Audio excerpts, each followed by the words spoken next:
Saya punya sekian contoh di kitab-kitab para wali. Ketika datang malakul mauti ke Nabi Ibrahim dan akan mengambil nyawanya itu, Nabi Ibrahim tangklet, kowe sapa? Aku malaikat. Ono apa? Ditugasno pangeran mencabut nyawa Anda. Terus kata Nabi Ibrahim, apa kamu tahu saya ini siapa? Ya tahu, Anda Khalilur Rahman, kamu kekasih Allah. Terus kata Nabi Ibrahim, hal ra'aita habiban yumitu habibah. Masa ada kekasih membunuh yang dikasih? Pasti Anda salah. Ya karena malaikat nggak pernah ngaji di sini di progresif ini. Dia tidak bisa jawab. Akhirnya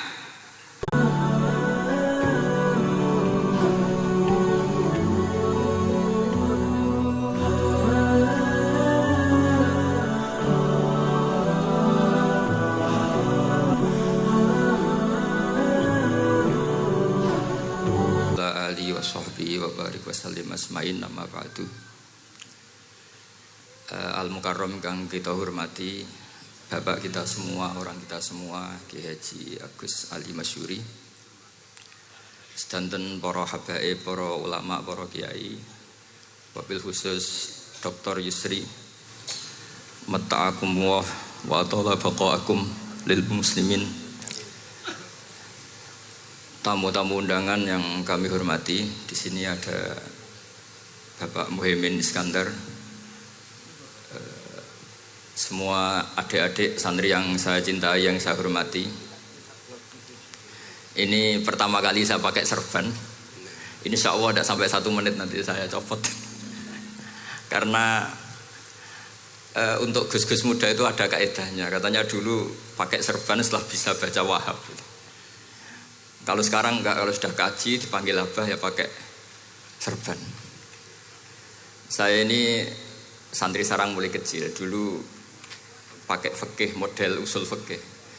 Jadi kalau keyakinan Mbah Maimun itu kalau ada santri pakai peci putih itu dimarahin. Katanya beliau, wong desa itu kaji adol Tegal, adol sawah, mbok saingi kedul 5.000. Jadi ngelarani kiai itu, ngelarani wong desa itu dosa katanya. Tapi beberapa kiai pakai peci putih karena sunat. Akhirnya saya sudah haji tapi keterusan pakai peci hitam karena mulai kecil diharamkan terus keterusan itu. Pakai serban juga gitu. Dulu ada kaidahnya katanya boleh pakai ini harus setelah ini terus keterusan nggak pakai. Tapi ini alhamdulillah dikasih sama Gus Ali ini saya terima. Nah ini iaro apa tamblik tidak tahu. Teman-teman bahasa Indonesia Jawa bahasa Inggris ngono. Niki bahasa Inggris favorit, understand juga. Jawa mawon nggih, santai-santai mawon nggih. Ini saya tidak tahu, saya harus istighfar atau harus syukur. Karena kenapa saya berpikir ini kalau butuh istighfar nopo syukur, mergi termasuk yang paling saya hindari itu acara seperti ini. Cuma ada 2% pengecualian, yaitu guru, keluarga, temannya bapak. Ini Gus Ali termasuk masuk kategori temannya bapak. Saya itu berkali-kali diundang acara publik itu tidak pernah mau. Satu, mungkin nggak bakat ya, nggak bakat juga nggak ingin. 2, saya tidak cukup punya kemampuan untuk menjelaskan konstruksi Islam yang utuh hanya dalam waktu 1 jam. Karena keyakinan saya ngaji itu harus khatam. Karena saya ini trauma. Kalau ngaji di depan, musannaf bilang kama sayati, sebagaimana yang akan datang. Setelah belajar di belakang kama sabako, seperti yang sudah kelewat. Sehingga gara-gara itu saya kalau sinau itu khatam dari min awali hatta akhiri. Karena yang satu di depan kama sayati, setelah di belakang kama sabako apa kama takotam. Yang jelas ilmu yang saya tekuni memang ilmu tafsir. Gus Ali tahu betul tentang bapak saya. Karena mulai kecil saya ini menangi beliau belum tenar-tenar amat, sampai sangat tenar. Mungkin sampai langit kayak khawas. Begini. Dulu saya di sarang itu pernah rois takrib, rois Fathul Mu'in. Tapi yang menjadi saya tambah alim itu gara-gara gejolokan bapak begini. Hak dhisik ana wong imami saking semangate ngapalno hal ataka haditsul ghosiyah Jumat-Jumat itu karena dia ingin keren ya pakai surat panjang gitu. Terus dia datang ketika takbir langsung baca Bismillahirrahmanirrahim, hal ataka haditsul khasyiyah. Makmumnya bilang subhanallah. Karena dia agak pede dengan surat yang panjang diganti qul ya ayyuhal kafirun. Makmumnya masih bilang subhanallah. Sampai berkali-kali diganti surat kulhu, ya makmumnya tetap bilang subhanallah. Karena nggak tahu caranya mengingatkan kalau imam itu tidak baca Fatihah. Karena ada satu cara yaitu kon ngelingno ngangge napa? Subhanallah. Akhirnya wonten makmum sing nekat ora maca Fatihah. Nah, pertanyaan bapak saya, kamu harus berani ijtihad merubah hanya satu pakem mengingatkan imam itu pakai subhanallah. Karena kalau kasus seperti ini nggak cukup diingatkan subhanallah. Niki adik-adik kira-kira batal mboten ngelingno imam muni ora maca Fatihah. Kalau sampean bilang batal berarti nggak ada solusinya. Kalau bilang sah itu beberapa kalimat yang dalam pakem sholat itu napa? Membatalkan. Sampean milih batal apa enggak? Enggak polling saja kayak pemilu. Sampai saya tuh cari-cari, akhirnya ketemu juga di kitab Mizan Kubro diterangkan oleh Imam Malik bahwa kalamul musolli, musolli itu ngomong, kalau itu manfaat, tapi jangan ditiru loh ya, dan darurat, ya, dan darurat, maka itu boleh dan tidak membatalkan sholat. Misalnya imam sholat kemudian di bawahnya ada bom atau ada ular kobra, kalau nggak ada cara ya mau tidak mau harus diingatkan pakai kalimat. Karena kalau subhanallah tok nanti gonta-ganti surat saja. Tahu-tahu mati dipatok ular apa? Kobra. Sehingga dari gejolokan-gejolokan seperti itu akhirnya saya berpikir, sampai saya nyari kitab-kitab Al-Madzhabul Arba'ah. Karena memang nggak cukup. Terus pertanyaan kedua kata bapak saya, tentang tradisi misalnya orang-orang kampung kalau bikin batu bata itu dari tanah, kemudian kadang makjunun bisirjin, kadang dicampur dengan apa? Sirjin. Enggak usah diterjemah, ini sambil latihan bahasa Arab katanya. Masa pondok internasional enggak bisa bahasa Inggris sama bahasa Arab? Makjun ya. Ternyata mazhab Syafi'iyahnya membolehkan atau nganggap alatut thaharah itu dua, al-ma' wa turab. Tapi ternyata dalam mazhab Hanafi termasuk alatut tathhir atau alatut thaharah itu an-nar, yaitu api. Alasan Abu Hanifah, orang mukmin yang banyak dosanya itu untuk masuk surga itu disucikan dulu di neraka. Artinya an-nar itu al-mutahhirah. Nar itu gunanya mensucikan. Sehingga batu bata karena sudah mengalami proses dibakar, maka berarti suci meskipun ma'junun bisirjin. Ya tapi jangan pakai tayamum, pakai apa? Nah, jadi kalau Anda mandi junub atau nggak punya wudhu, kalau nggak ada turab sama apa? Air, ada solusinya yaitu wudhu pakai nar. Tapi itu jelas haram itu kalau itu, karena nggak mungkin nggak ada turab itu nggak mungkin. Sehingga ini penting, gejolokan-gejolokan para ulama, para guru ini penting. Karena ternyata para nabi itu menjadi pinter, itu ya karena digojlok pangeran. Saya punya sekian contoh di kitab-kitab para wali. Ketika datang malakul mauti ke Nabi Ibrahim dan akan mengambil nyawanya, itu Nabi Ibrahim tangklet, kowe sapa? Aku malaikat. Ono apa? Ditugasno pangeran mencabut nyawa Anda. Terus kata Nabi Ibrahim, apa kamu tahu saya ini siapa? Ya tahu, Anda Khalilur Rahman, kamu kekasih Allah. Terus kata Nabi Ibrahim, hal ra'aita habiban yumitu habibah. Masa ada kekasih membunuh yang dikasih? Pasti Anda salah. Ya karena malaikat nggak pernah ngaji di sini, di progresif ini. Dia tidak bisa jawab. Akhirnya niki kalau pamit niki kalau sembuh niki cekap. Nggih cekap. Bingung, mboten kulino nih bingung niki. Akhirnya malaikatnya matur malih teng pangeran. Ya Allah, kata Nabi Ibrahim logikanya begini, wa hal ra'aita habiban yumitu habibah. Mosok kekasih kok dipateni kekasih. Terus kata Allah gini, ya sudah bilang gini sama Nabi Ibrahim, sama Ibrahim. Wa hal ra'aita habiban yakrahu ayyalqa habibah. Mosok kekasih kok ora siap ketemu sing dikasih. Akhirnya Israel datang lagi. Balik mana? Gini logikanya dibalik sekarang begini gitu. Wa hal ra'aita habiban yakrahu ayyalqa habibah. Terus Ibrahim bilang oke ya enggak masalah sudah. Artinya apa? Kita ini diajari satu logika. Logika apa saja? Ini Allah. Sehingga ya memang normalnya hidup tuh cerdas. Kata Ghazali cerdas nyikapi apa? Realitas. Ini penting saya utarakan. Saya punya sekian contoh kecerdasan para nabi. Saya berkali-kali cerita, nabi yang sezaman itu sebetulnya 3, tapi yang ilmunya level itu hanya 2. Karena ada yang sezaman yaitu Ibrahim dan Lut. Tentu tidak level karena Nabi Lut itu pernah keponakan Nabi siapa? Ibrahim. Kedua Nabi Musa dan Nabi Harun.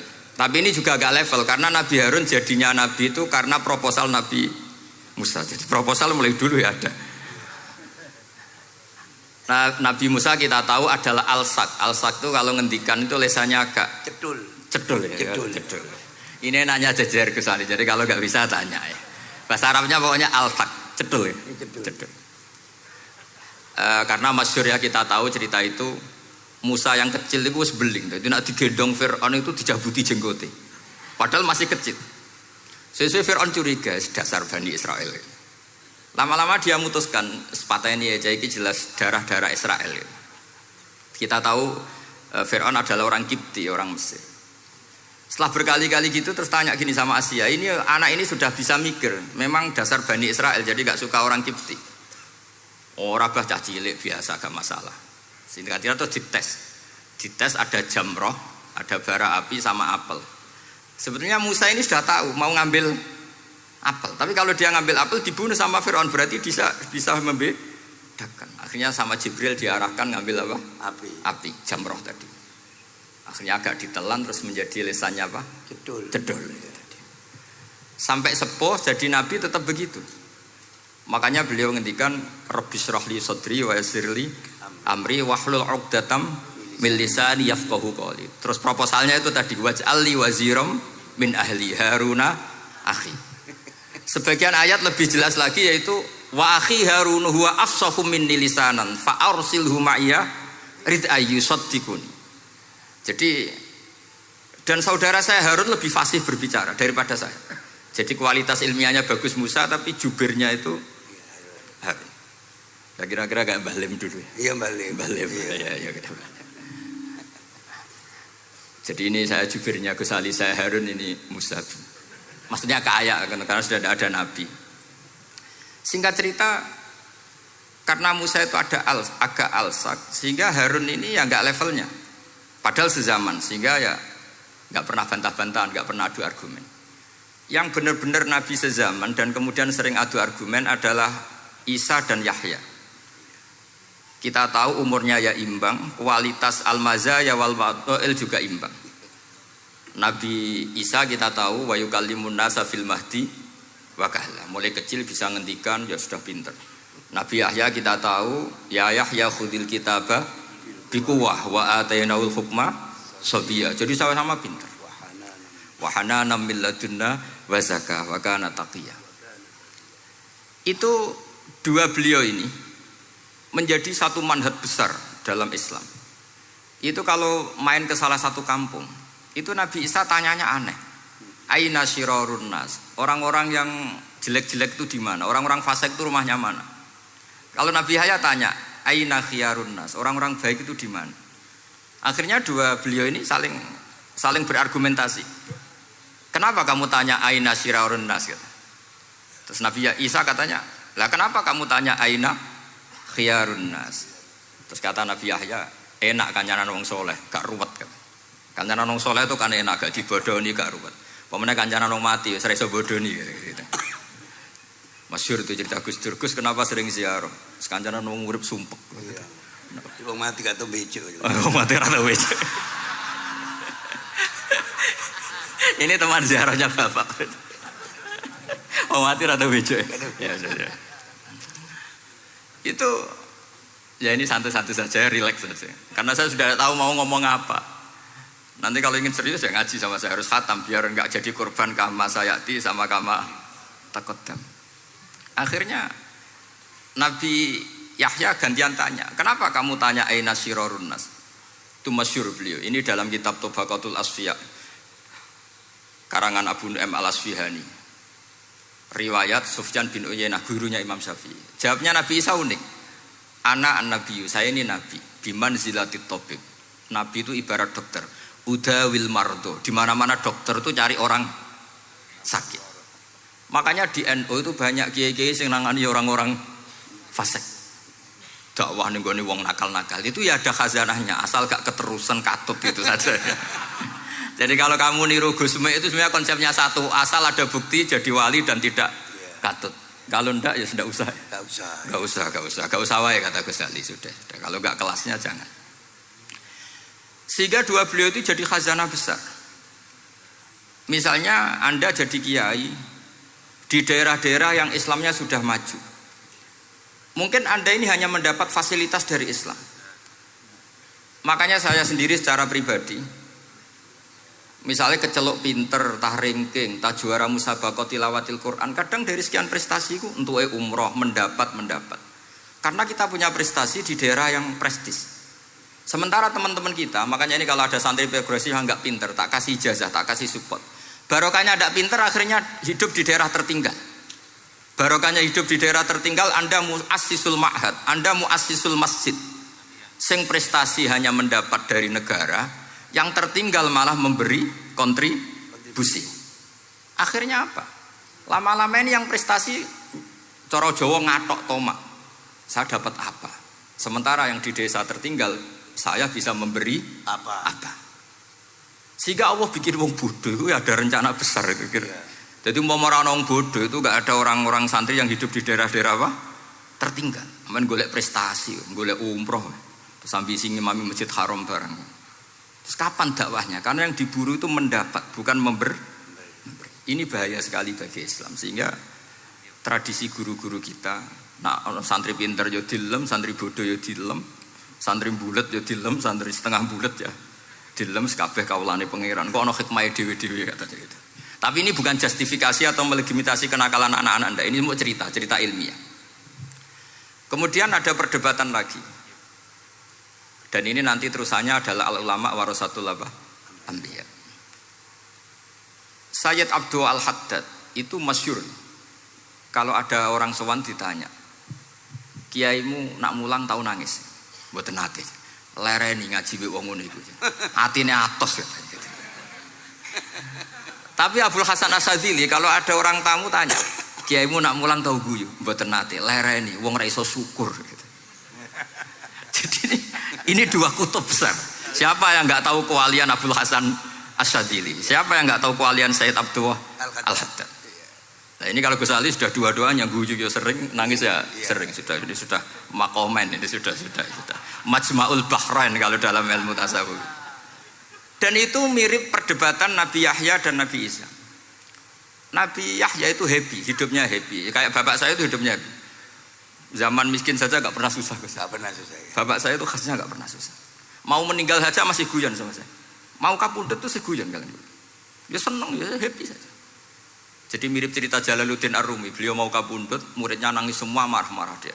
Kamu murid-murid yang bodoh. Saya ini mau ketemu kasih kamu tangisi. Ayo joget semua. Makanya kalau ada orang mati kok ceria itu karena madzhab Jalaluddin apa? Ar-Rumi. Masyhur itu. Ini malam pengantin saya, kenapa kamu nangis? Makanya jadi mitos kalau mimpi jadi manten tuh mau mati. Karena kalau Jalaluddin Rumi istilahkan kematian itu adalah pengantin. Umar bin Abdul Aziz salah satu khamisul khulafa masyhur itu. Ketika mau kapundhut orang nangis semua juga dia marah. Memangnya saya mau kemana kok kamu tangisi? Ila khairi madhubin ila khairi rahimin ila arhamir rahimin. Timbang kumpul kon sumpek.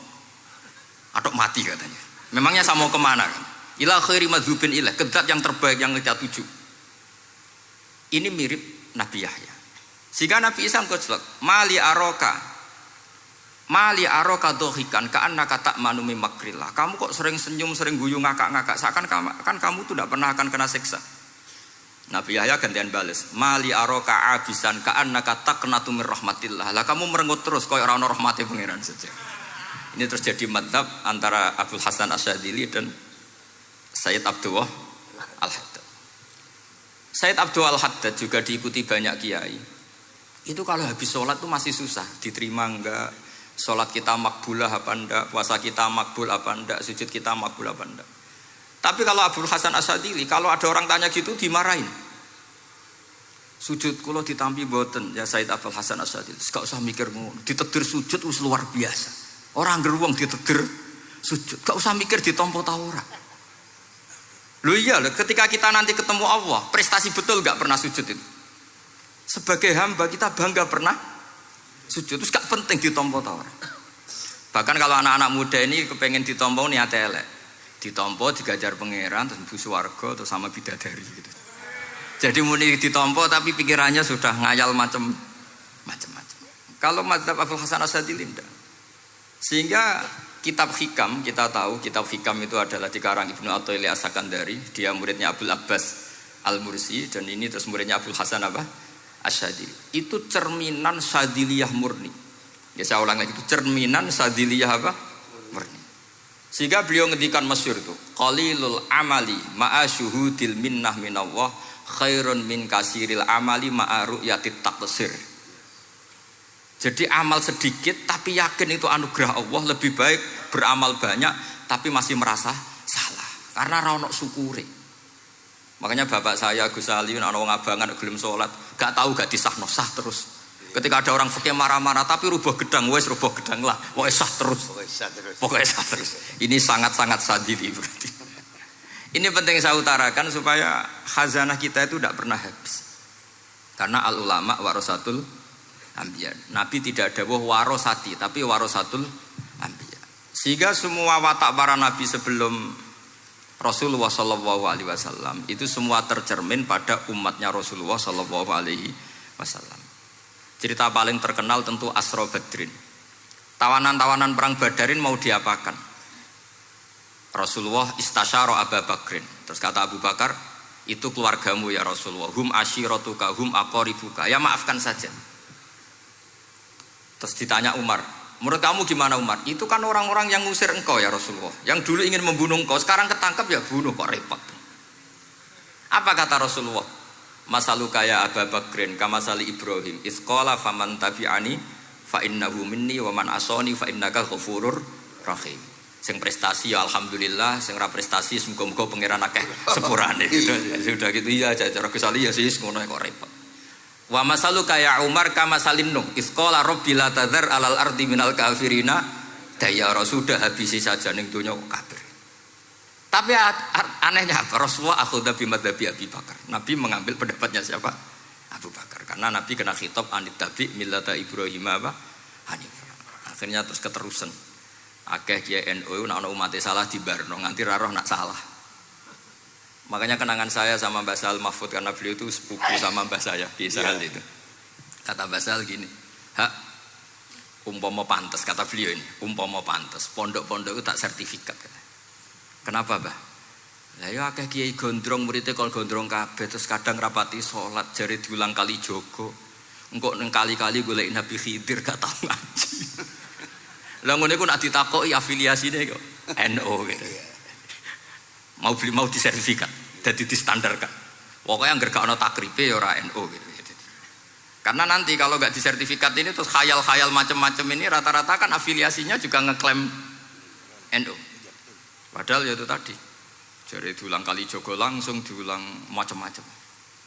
Ini penting saya utarakan karena standarisasi ini penting. Caranya gimana? Kita harus sebanyak mungkin baca khazanah Islam. Makanya Imam Ghazali, kayak apa pinternya Imam Ghazali? Beliau di akhir kitab Ihya ngendikan wa alaika bimudawamati mutalaati kitab khilyatil auliya wa tabaqatil asfiya. Sehingga kita akan punya khazanah yang luar biasa. Saya punya banyak tentang kearifan ya para ulama-ulama dulu. Di antaranya dulu saya sering diceritain bapak tapi gak paham, tapi setelah saya ngaji lama-lama paham. Beliau pernah didawi Badullah gini, Nur dhisik ana wong salat 2 rakaat, terus syukur akhirnya salat lagi sampai 4 rakaat. Saking syukurnya sholat lagi sampai 6 rakaat. Seterusnya sampai 1000 sholat. Kita tahu itu Sayyid Ali Zainal Abidin. Jadi dia menambahkan sholat itu karena iskon lillah wa syauqon lillah, mahabbatan lillah. Bukan kayak kita, karena ingin sholat 1000 rakaat dibagi sekian menit terus kenanya 2 jam. Jadi kayak kita terawih lah 20 menit, 20 rakaat dibagi sekian kenanya 7 menit. Pentingnya apa? Meskipun kita tidak akan ngalami seperti itu, tapi kita menjadi tahu ketika Rasulullah SAW menghentikan wa qurratu aini fis shalah. Bahkan Nabi kalau banyak masalah itu Nabi mutaraddidan di dalamnya. Setelah mutaraddidan agak panik, Nabi tanya gini sama Aisyah, aina Bilal, aina Bilal, Bilal kemana, Bilal kemana? Setelah Bilal notok, tok tok tok tok, ya Rasulullah as-sholat, arifna ya Bilal, arifna ya Bilal, saya kasih istirahat ya Bilal, saya kasih istirahat. Karena roh dunya, roh politik, roh kebudayaan, roh dulur bulet kabeh. Sing ra bulet mok sitok hubungan ambek Allah Subhanahu wa taala. Maka disebut as-shalat rohatul mukmin. Apa yang terjadi? Ashabu Rasulillah ketika Sayyidina Umar ditusuk oleh Abu Lulu al-Majusi. Tentu pakai kira-kira ya panah yang kayak pancing. Jadi kalau sudah dimasukkan kadu cabut itu sakitnya minta ampun. Apa kata Umar? Nanti cabut ketika saya sholat. Karena sekali sholat dan setelah itu dicabut nggak terasa. Ya, kalau sholat kita ada nyamuk ya sudah. Ini penting saya ceritakan sampai ada wali ditawarin Allah, silahkan masuk surga, tanya ya Allah di surga ada sholat enggak? Kalau tidak ada sholat enggak lah katanya. Karena dia nggak bisa membayangkan nikmat tanpa sholat. Sehingga penting sekali kekaguman ini. Ketika Sayyidina Umar wafat, di antara yang pertama ditanyakan adalah yang bunuh saya siapa? Itu Hulamul Mughirah, Abu Lulu al-Majusi. Beliau spontan langsung ngendikan gini, alhamdulillah alladzi ja'ala maniyati biyadi rajulin lam yasjud laka sajdatan tuhajuni biha yaumal qiyamah. Matur nuwun Gusti, saya dibunuh oleh orang yang enggak pernah sujud. Kalau saja dia pernah sujud, saya tidak berani maksudkan dia. Jangan-jangan sujud itu engkau terima kemudian dia min ahlil jannah. Kayak apa pentingnya kenangan sujud? Rasulullah juga pernah ngendikan nanti kalau dunia sudah ruwet, as-sajdatul wahidatu khairun minad dunya wa ma fiha. Satu sujud lebih baik ketimbang dunia seisinya. Karena itu kelayakan kita sebagai hamba. Makanya Abu Hasan Asadili ngendikan, sudahlah kafal amilina jazaan an radhiyakalaka ahlan, sudah ditakdir ngamal sudah harus syukur. Kok mikir ditompo ta ora usah, gak penting. Itu madzhab Abu Hasan apa? Asy'ari. Dan itu ditiru para kiai-kiai kita. Madzhab Sayyid Abdul Haddad juga ditiru kiai-kiai kita. Sehingga sedekah Rasulullah ketika ngendikan al ulama warasatul anbiya. Ini penting saya utarakan karena khazanah kita biar tetap kaya. Makanya masyhur dalam Manaqibul Ghazali kita tahu Imam Ghazali itu orang yang luar biasa, pengarang Ihya. Saya punya banyak karangan beliau, Al-Arba'in Al-Usul. Tapi yang paling saya cintai tentu Ihya, kitab Mustasfa, kitab Qawaid fikih itu usulul fikih. Mimana Manaqibul Ghazali adalah Rasulullah pernah jejer Nabi Musa. Terus Rasulullah ngendikan ulama ummati ka anbiya'i Bani Israel. Terus kata Nabi Musa, yang benar saja, masa ulama kok kapasitasnya kayak Nabi, apapun hebatnya itu enggak mungkin lah kapasitasnya kayak Nabi. Terus kata Rasulullah, ya sudah buktikan saja. Terus dipanggillah Imam Ghazali. Ketika dipanggil, ini katanya Ghazali katanya. Ditanya sama Nabi Musa, siapa namamu? Ana Muhammad bin Muhammad al-Ghazali at-Tusi asy-Syafi'i. Mau jawabnya panjang. Terus kata Nabi Musa, kecangkeman gitu, cara orang Jawa itu kecangkeman, ditakoki jeneng kok jawabnya kakean. Terus kata Imam Ghazali, ya lumayan saya. Jenengan ditanya Allah sing ya alamus sirra wa akhfa saja jawabnya kelebihan katanya. Apa itu kata Nabi Musa? Wa ma tilka bi yaminika ya Musa. Qala ya asaya atawakkau 'alaiha wa ahusyu biha ala ghanami wa liya fiha ma'aribu ukhra.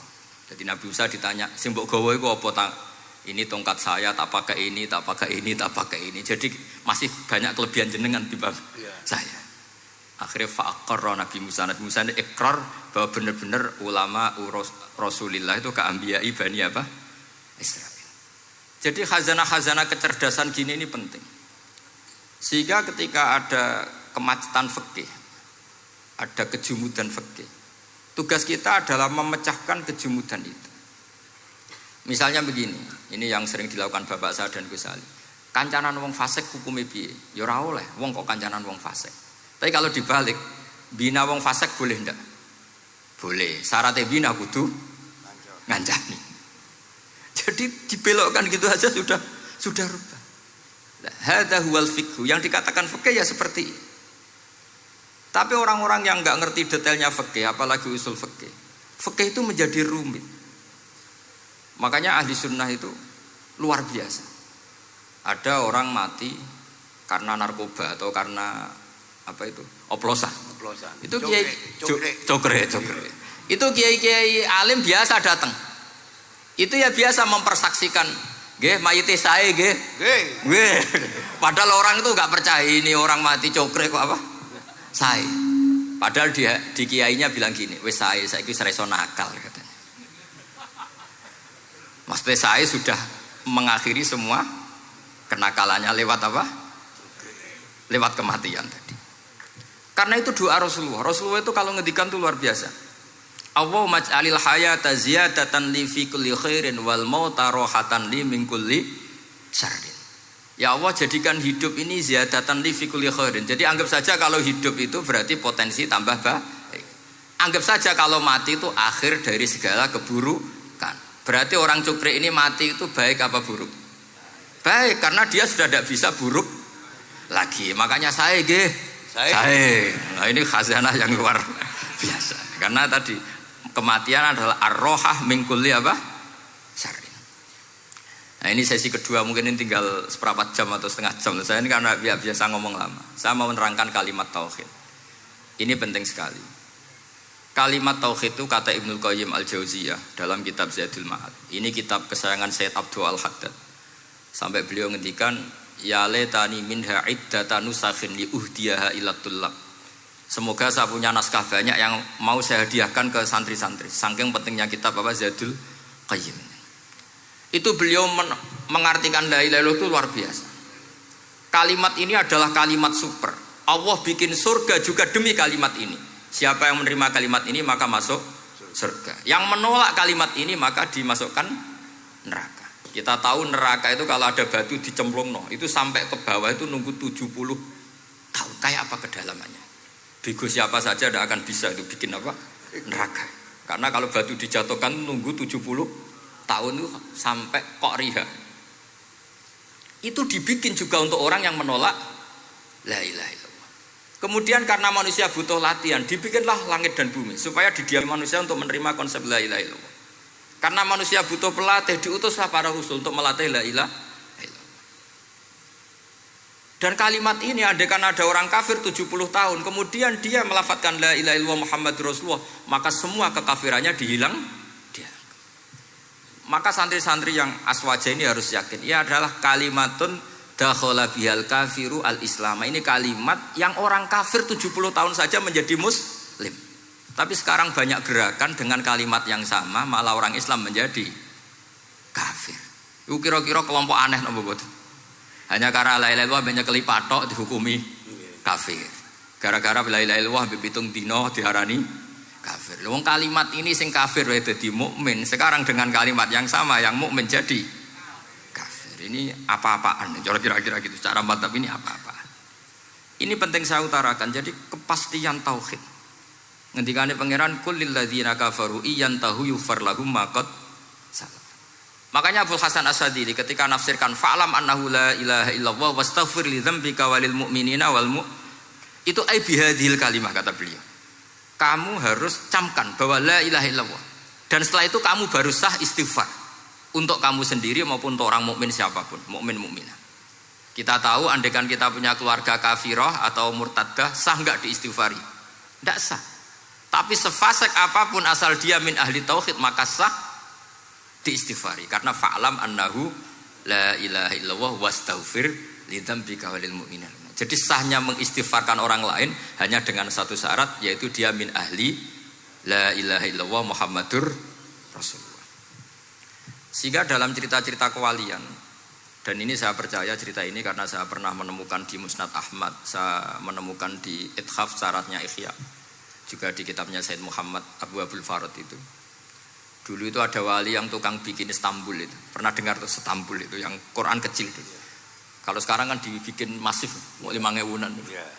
Kalau dulu masih asli. Itu Kiai Sarbini itu kayak Mbah Khalil Bangkalan. Jadi karena dia orang penting itu, nak diundang orang itu, ya engkau nak ditakoki pangeran muni rombongan. Jadi kayak Mbah Khalil juga Mesir gitu. Terus ditinggal lagi. Engkau takoki pangeran muni ngenteni Mbah Khalil, ngenteni rombongan. Ya sudah gitu dong. Tapi karena beliau terkenal wali ya. Singkat cerita kalau Sohibul Bait ini enggak terima karena pas 7 hari sampai di sebelah sapi apa-apa ternyata dia tahlilnya sebentar. Terus kata beliau, ya sudah semua makanan itu ditimbang pakai pohon kelapa. Yang satu kosongin katanya. Kifatul mizan yang satu atau kafatain mizan yang satu dikosongin. Beliau datang yang bikin Istanbul tadi. Bilang bis itu sudah jompat katanya. Sudah tinggi bismillahnya. Terus kata beliau, bismillahku ra genep ae wis ngalahno pakananmu, apalagi genep katanya. Ini penting saya utarakan nanti di cerita yang di kitab Musnad Ahmad. Ini perlu dicamkan. Saya hafalkan hadis itu. Inna wa ta'ala istakhlasa rajulan min ummati ala ru'usil khalaik. Setelah dipertontonkan, fayan syuru alaihi tis'an wa tis'ina sijillan. Kullu sijillin minha maddul basar. Jadi ketika dipertontonkan itu ada satu box, yang satu boxnya itu sudah sepanjang mata melihat. Sudah satu boxnya saja itu mislu maddil basar, sepandang mata melihat. Apalagi di 99. Terus Allah itu fair, Allah tanya, afalaka uzrun, apa kamu melakukan kesalahan banyak ini punya alasan? Enggak katanya. Adzolamat kata badi al-hafidun, apa memang malaikat itu sentimen sehingga salah kamu tok yang ditulis, kalau kamu enggak salah enggak ditulis? Enggak ya Allah. Terus kata Allah, bala innalaka inti hasanah, kamu masih punya satu kebaikan. Ketika Allah bilang kamu punya satu kebaikan, apa kata lelaki tadi? Nah, gunanya apa ya Allah satu kebaikan dibanding kesalahan yang sebanyak itu? Akhirnya kesalahan yang sebanyak itu ditimbang, si timbang satunya itu hanya la ilaha illallah Muhammadur Rasulullah. Fato syat as-sijilat, semua catatan salah tadi kalah. Kenapa? Fala yaskulu ma'asmillahi ta'ala syai'un, karena di dunia maupun akhirat tidak ada yang bisa mengalahkan kalimah thayyibah.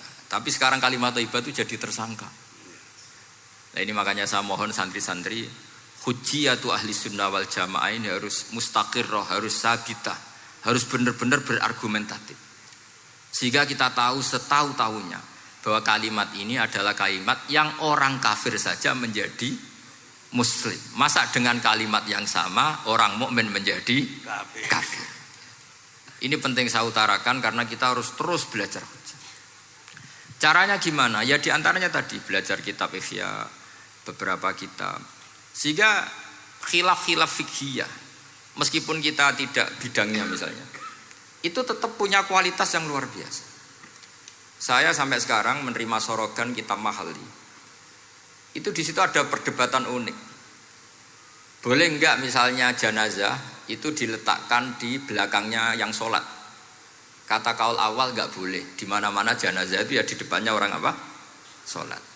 Tapi kata kaul sani, ya boleh saja jenazah itu enggak imam katanya. Iya. Sehingga pentingnya kaul sani adalah kalau Anda di Arab Saudi itu jenazah-jenazah tetap di kamar mayat, kemudian yang sholat ya di depan jenazah. Karena kalau dipaksakan di depan berarti jenazahnya di dekat apa? Ka'bah. Kayak apa kreditnya Mekah. Nah, meskipun kita tidak melakukan itu karena nanti dianggap aliran apa? Sesat. Ada jenazah kok di belakang kita sholat apa? Di depan. Tapi ini ilmu harus kita dengar. Begitu juga khilafnya kaul qadim dan kaul jadid. Menurut kaul jadid, yang namanya sujud itu harus 7 anggota. Karena kata Rasulullah SAW, umirtu an asjuda ala sab'ati a'zumin al-jabhah wal yaden wal rubaten wal kodamen. Berarti al-jabhah 1, yaden 2, kodamen rubaten 2, kodamen 2. Sehingga kalau kiai-kiai fanatik fikih, nak anak-anak sujud ngongkrong dipetel-petel loh. Mergo supaya 7 apa? Anggota. Tapi kata Imam Syafi'i dalam kaul qadim, kata beliau Wayah tamilu, mungkin saja sujud itu cukup pakai jabhah. Karena dalam doa Nabi itu hanya sajadalaka wajhi wa sam'i wa basori. Tidak ada Nabi dongo sajadalaka wajhi wa yadi wa rukbati wa qadami. Jadi kecerdasan ulama-ulama dulu itu luar biasa. Sehingga kalau kita baca pembanding-pembanding itu, lama-lama kita menjadi cerdas. Ini yang terakhir saya cerita tentang Imam Ghazali. Dulu banyak orang yang bermadzhab pentingnya uzlah, sehingga banyak ulama yang uzlah. Alasannya kumpul wong serepot tok, paling gak ngerasani wong lah, minimal dosanya ngerasani wong. Singkat cerita banyak ulama yang uzlah, kemudian umat ini dipimpin aliran-aliran sesat. Terus ulama yang uzlah-uzlah itu diparani sama ulama yang sudah jadi wali. Ya akalatal hasis, karena dia di hutan sehingga makannya hanya rumputan. Tarattum ummata Muhammadin sallallahu alaihi wasallam fi aidil mubtadi'ah. Betul uzlah itu baik, tapi membiarkan umatnya Nabi dipimpin orang-orang yang sesat. Makanya kita terima kasih sekali Gus Ali ada di antara kita, membimbing kita, membina kita. Jangan terus dunia wis rusak tinggal nawa tidak bisa. Ini ummatur Rasulillah, ummatun marhumah, ummatun mahfudhah, ummatun mar'iyah. Insyaallah apapun kondisinya kita tunggoni, baik dalam skala negara, masyarakat maupun kultural. Saya kira demikian. Wassalamualaikum warahmatullahi wabarakatuh.